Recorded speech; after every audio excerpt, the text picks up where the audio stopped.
Thomas, how's your squad looking for this match against Sheffield Wednesday? There were concerns, I think, at the weekend over Ivan Toney and Emi Marcondes, who both came off in the match against Brentford, didn't they? Yeah, we will assess both in training today to see how they look. I expect both of them to be ready to play tomorrow night, but we know the 100% answer after the training. But we are planning for them to be able to play. What's the nature of their problem? Yeah, Ivan got a contact to his back, but it's only bruising, so only a matter of pain and to settle down. And Emiliano got a contact to his hip, so also a bruising contact injury, both of them. And is everybody else okay? Everybody else is okay. Yes. Yeah. Yes. Yeah. I'm just thinking about if you look back at the Coventry game. Yes, everybody should be available from that game. Ivan, of course, got both goals against Coventry at the weekend. He's scored 5 for you in the last 3 matches. How pleased are you with how he has adapted to playing in the Championship? Yes, pleased with Ivan. 5 goals in 5 games, or 5 in 3 actually, as you said, Ian. But for me, it's not only the goals. We knew that more or less, no matter what we did with him, he's a goal scorer. Then it's a matter of how many goals he will give us. So we are pleased with the amount so far. Of course, there's a long season going ahead. So I have 3 key things I work with him. Is his positioning in the box, which he's good at, but we still constantly work on in some specific position I want him in that hopefully should give us goals, which it already have done. It's his link-up play in terms of not only the technical aspect of it, but also his positioning in different aspect of the game, where we in build-up phase 1, build-up phase 2, breakthroughs, and then his ability to press and the tactical aspect of that. So those are the 3 key areas we're working on constantly, every single game, every single training, and he's going in the right direction. And he got a top mentality and really want to learn and get better. Do you feel that he's found his feet at this level out?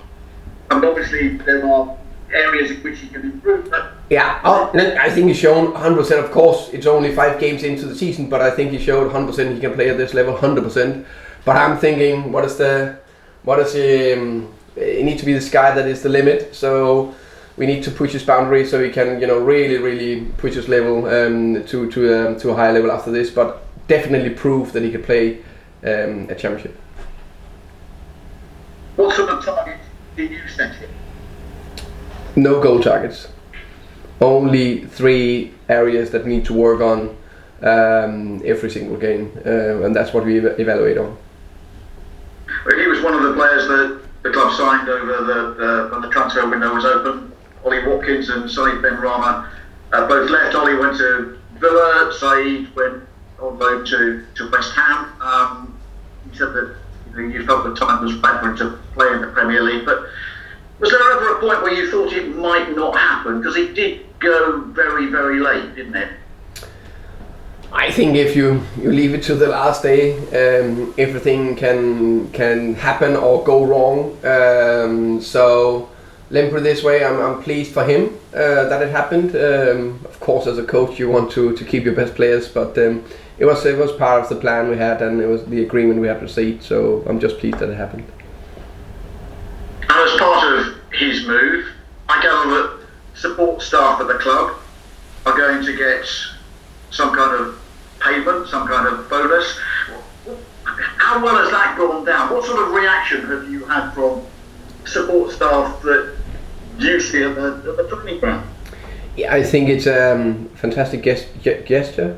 I think it's really show a lot about his values. He's a really family person with a big heart, big emotions, but big heart.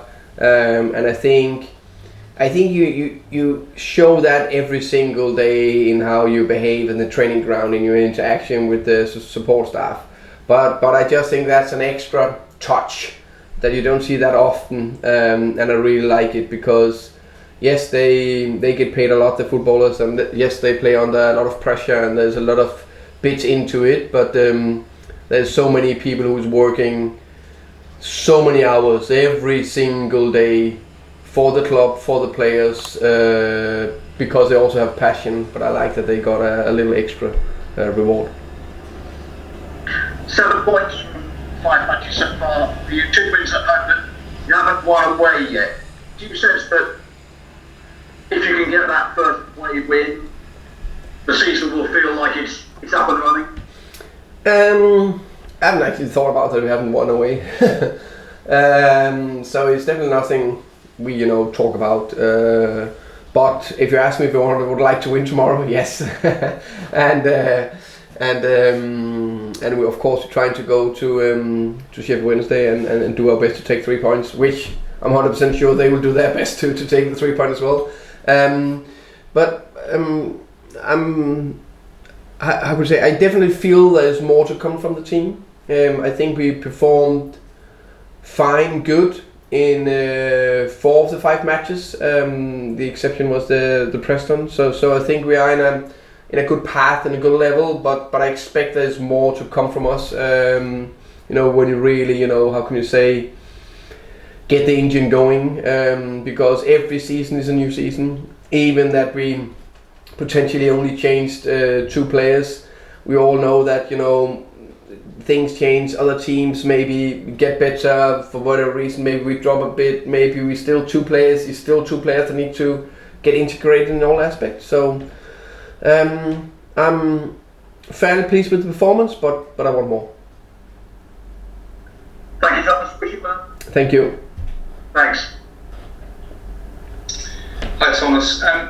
Just in regards to that, how much of the fact that the pre-season was shortened, that you didn't have as much preparation time, means that actually it takes a little longer for teams, for squads to settle down into this new season, also combined with the fact that, as per usual, there's international breaks kicking in very quickly. Yeah, I think that I think you have ask all the head coaches or managers. They always prefer to have a longer preseason to really try to get some of the ideas into the squad.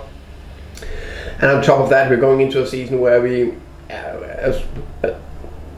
so far this season, we haven't had a full week of training to plan for one game, not once. And the way the schedule is, we're not going to have that before maybe in the beginning of January, which is crazy, but we are ready for that. So that extra time on the training pitch in terms of training, we need to really rethink that and really try to think, how do we get our messages across in training with video, before, after, on the different way of doing it, not overloading, not underloading. So that's the bits I definitely miss, but it is the way it is, and we need to get the best out of it. But I definitely think that's some of it why I think I can only speak for myself and our team, why we're maybe not up on top running yet, but we'll get there in the end. And you mentioned the unusual nature of the season. I suppose in normal times, or what would have been seen as previous normal times, a Wednesday night in Yorkshire and a Saturday in Staffordshire at Stoke-on-Trent, you may have considered how you'd go about planning, travelling, staying. But in these COVID times, it's a bit more difficult, isn't it? So that's an extra challenge that logistically you have to think about. Yeah, definitely. We try to manage that as well, and try to get the best schedule. For example, today we're training later today, to try to keep the players at home. There's not too much with COVID, but a combination, because of the schedule is so compact. So they have a bit of time at home, and then after training we have dinner, then we travel by bus and we arrive at the hotel around 10. So try to minimize that time on the travel all the way. Sheffield Wednesday as a challenge. I mean, they started obviously with a negative points because of a penalty.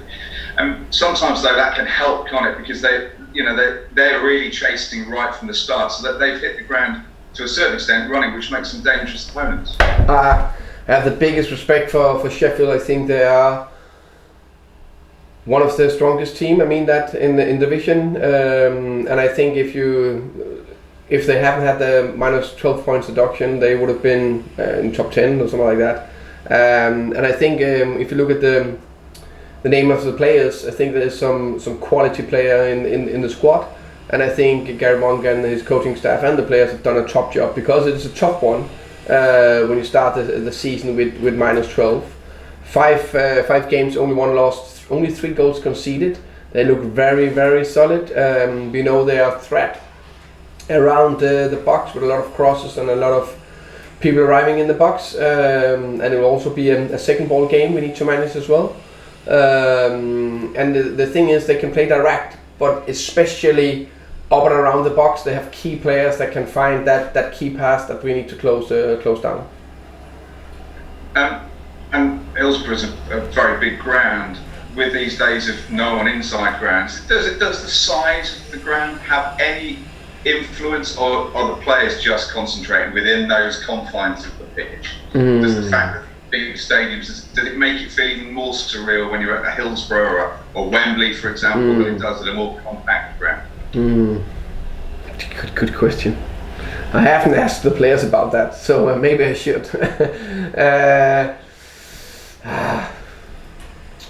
For me, I know it's a bigger ground. For me, they should just concentrate about the task and the bullet points we have, and try to win this match. That is the key for me. Just quickly on Ivan as well, it's great that he started scoring goals. We've talked about that. You said you've not set in goal scoring titles. Do you think as a striker, he looks at what Ollie did last year and what Neil has done prior to that as well, and thinks, well, I know what a striker now at Brentford is expected to score, so he may put pressure on himself even if you don't?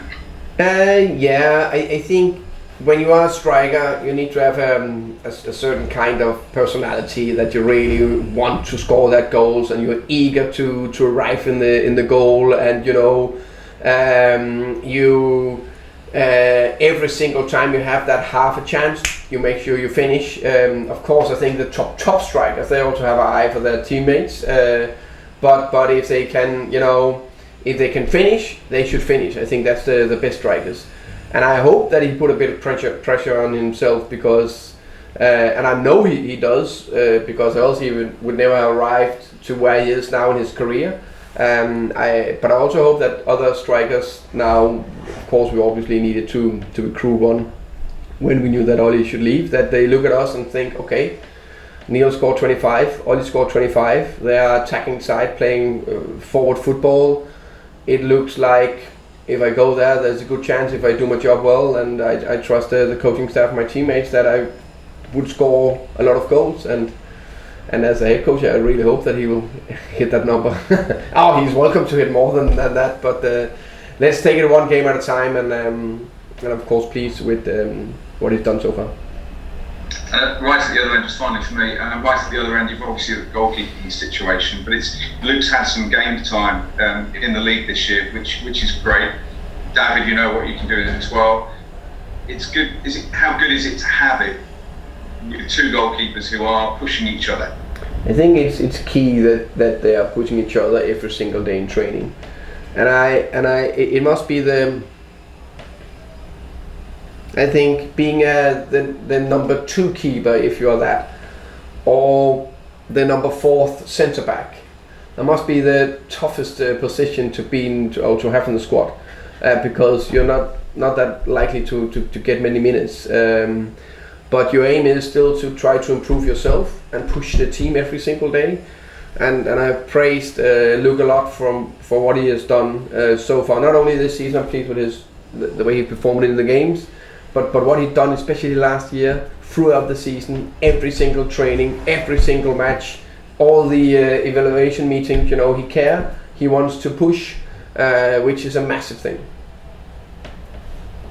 Thank you. See you tomorrow. Thank you. See you tomorrow.